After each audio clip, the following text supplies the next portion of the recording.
Hello, I'm Kylie Pentelow. Welcome to BBC News Now. 3 hours of fast-moving news, interviews and reaction. First, the Israeli military has rescued 2 of the hostages abducted by Hamas during a raid in the Gaza Strip. The release of the hostages was announced shortly after Israel carried out an intense aerial bombardment of the southern city of Rafah. Well, this was the scene after those Israeli strikes this morning.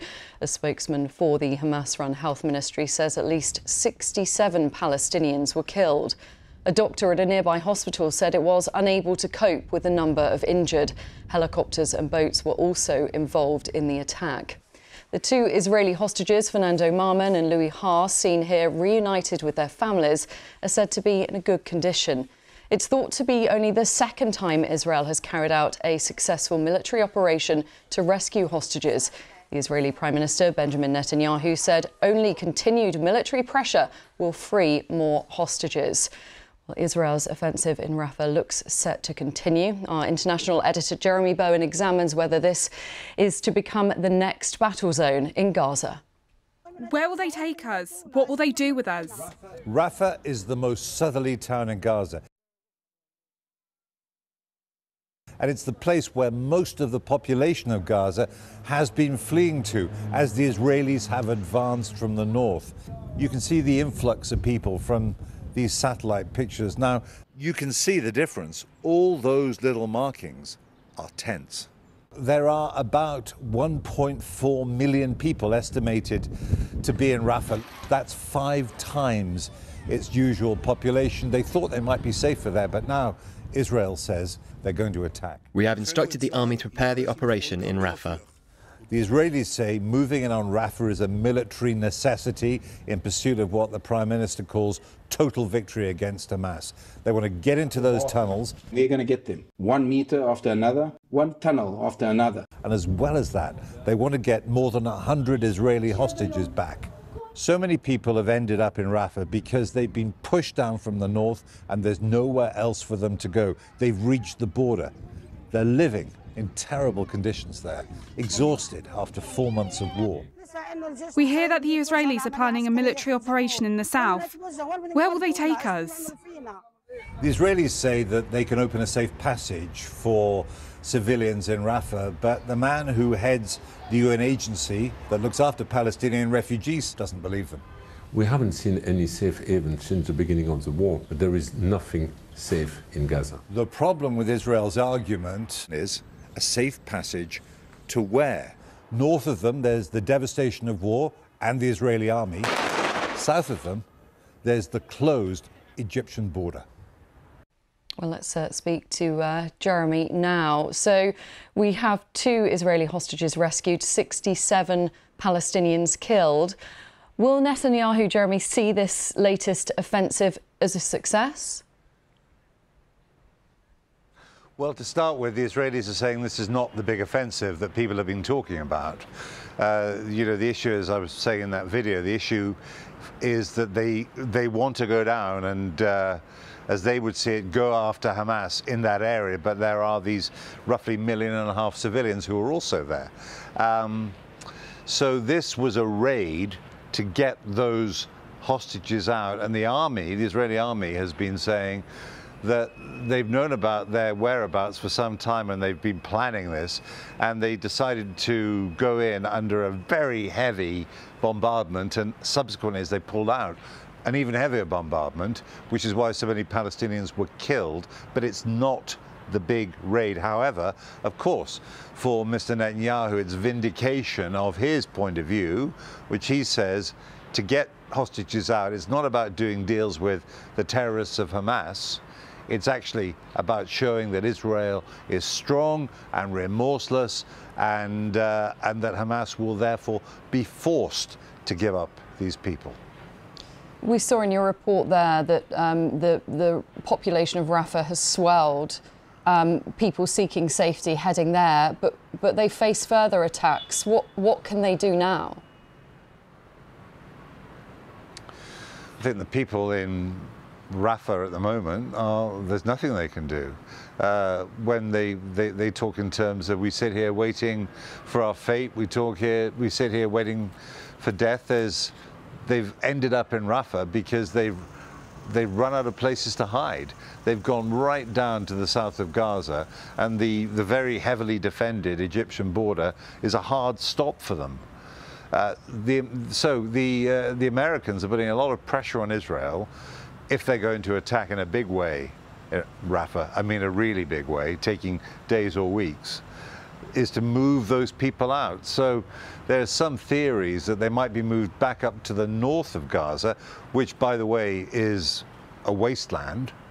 But I mean, moving 1.5 million people in short order, you know, I think there's a lot of magical thinking involved in those theories. I don't see where anywhere in Gaza is safe.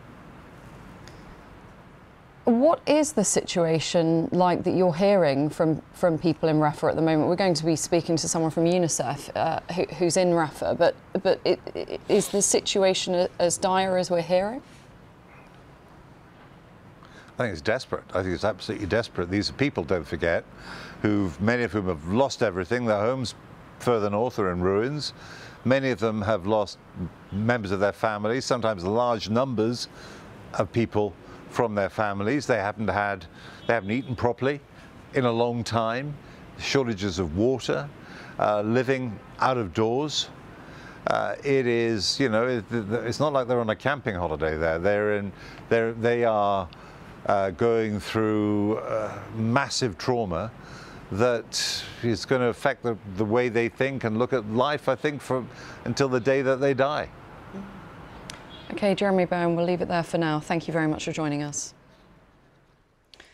Well, as we've been reporting, the Hamas-run health ministry says at least 67 people died in a barrage of Israeli airstrikes. This Palestinian described what happened during the Israeli bombardment. At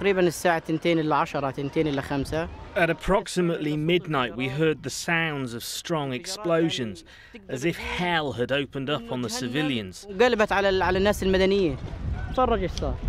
Look what happened. The Israelis claim that they freed hostages from this place, but we don't know what happened. We were sleeping in our homes and we don't know anything. We didn't see any hostages here, but we saw a helicopter landing. There was heavy shooting as if it was a very big battle. The world has turned into hell for the lives of civilians. Well, the UK's Foreign Secretary, Lord Cameron, has warned against a planned Israeli invasion of Rafah, which is providing refuge to more than half of Gaza's 2.3 million population. Well, we are very concerned about what is happening in Rafah because, let's be clear, the people there, many of them have moved 4, 5, 6 times before getting there. And it really, we think, is impossible to see how you can fight a war amongst these people. There's nowhere for them to go. They can't go south into Egypt. They can't go north and back to their homes because many have been destroyed. So we are very concerned about the situation, and we want Israel to stop and think very seriously before it takes any further action. But above all, what we want is an immediate pause in the fighting, and we want that pause to lead to a ceasefire, a sustainable ceasefire without a return to further fighting. That's what should happen now. We need to get those hostages out, including the British nationals. We need to get the aid in. The best way to do that is stop the fighting now and turn that into a permanent, sustainable ceasefire. Lord Cameron there. Well, this bombardment follows Israel saying that 2 hostages held by Hamas have been rescued in that raid in Rafah in southern Gaza. Adan Bergen-Aro is a relative of the 2 hostages who were rescued. Let's hear from him after he was reunited with them at hospital. We were a bit shocked. We didn't know, we haven't expected it. We saw them. The heart was beating on 200 maybe more. A lot of tears, hugs, not many words. Just being together, surrounded by the family and surrounded by our beloved people that were without us for so long, more than 4 months. We were so happy to see them. I don't know what is the real situation that they are.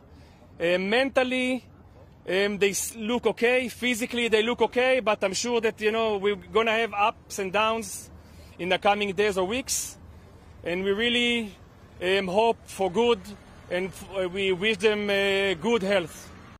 Was a relative of two of those hostages rescued there. Well, let's speak now to Hamish Young, who is the Senior Emergency Coordinator for UNICEF Gaza, and he joins me from Rafah. Thanks so much for your time. We do appreciate it here on BBC News. Can you tell me what it was like in Rafah last night? Thanks, Kylie. I think I can just verify what some of your previous speakers said. It was horrendous. The bombarding started around midnight, perhaps a bit before that, and it was relentless. Certainly nobody in Rafah got any sleep last night. You know, the bombardment was all over Rafah. I believe some of it was a distraction from the actual operation that went on, so it was going on everywhere. Our building was shaking all night. Of course, we have the privilege to live in a good building. I can only imagine what it was like for people who are, the vast majority of whom are living in tents and makeshift shelters. It was very, it was horrendous. I think you've already been given the numbers. We've got the same, around 70 casualties, 14 residential buildings destroyed. But I think, if I can, Kylie, it's really important to get beyond those numbers because, you know, in situations like this, we've become overwhelmed by the numbers and we've become somehow immune to them. This morning, when I got into this makeshift facility where we are now, this is the Coordinated Operations Centre, where the UN and the NGOs work. One of my colleagues, a Palestinian colleague from one of the other organisations working here, was trying to relate what the story, you know, what last night was like for him. And he just broke down weeping, telling us how he was lying under his bed with two young granddaughters clinging to him, both of them just screaming hysterically throughout the night with every blast that went off. You know, children just should not have to suffer this. Children should not have to go through this. Thousands of Israeli children have been traumatised by what happened on the 7th of October. And now, you know, all the children of Gaza are terribly traumatised by everything that's going on now. We're seeing pictures of the camps in Rafah there, and as we've been saying, so many people fled there for safety. What is the situation like on the ground for people there? So the situation on the ground in Rafah is already catastrophic. I mean, I think people need to realise that. It's not going to be made catastrophic by a full ground invasion. It already is catastrophic. There's barely enough food for everyone to eat. There's not enough water. There's not enough medical services or medicines. All children have been out of school since the beginning of October. There's massive overcrowding with hundreds of thousands of children and their families living in appalling conditions. Like I said, the lucky ones are in tents. Many are living in makeshift shelters. It's really cold here at night. I can't imagine what it's like, you know, trying to take care of small children out there. You know, there is relief coming in. Organisations like UNICEF and many other good organisations are doing their best. We've brought in hundreds of thousands of pieces of warm clothing, for example, for kids. Ourselves and WHO are bringing in medical supplies and vaccines. WHO and UNRWA, of course, are doing a lot. World Food Programme is bringing in a lot of food. But there are so many obstacles in the way. The security situation makes it very difficult to work. And there are many bureaucratic obstructions that are put in our way. There's limitations on the trucks, there's limitations on our movement, there are limitations at every step of the way that make it very difficult for the humanitarian organisations to work, make it difficult for us to reach and take care of children who are in dire need. Hamish Young from UNICEF there in Rafah for us. Thank you very much. Thanks, Kylie.